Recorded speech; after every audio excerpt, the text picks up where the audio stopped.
Assalamu alaikum урматтуу достор, урматтуу көрөрмандар.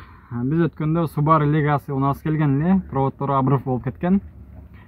Проводдорду монтаждап кайра салдык. Баары иштеди, бирок аваринка иштебей калды.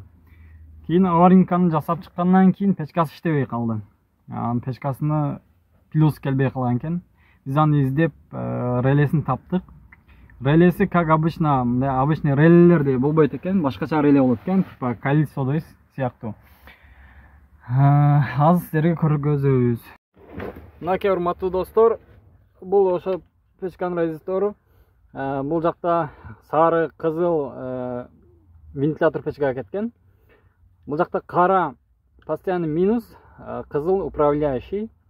Могу кара жанында кызылы бар, бул плюс келет. Через реле аркылуу замокташканда.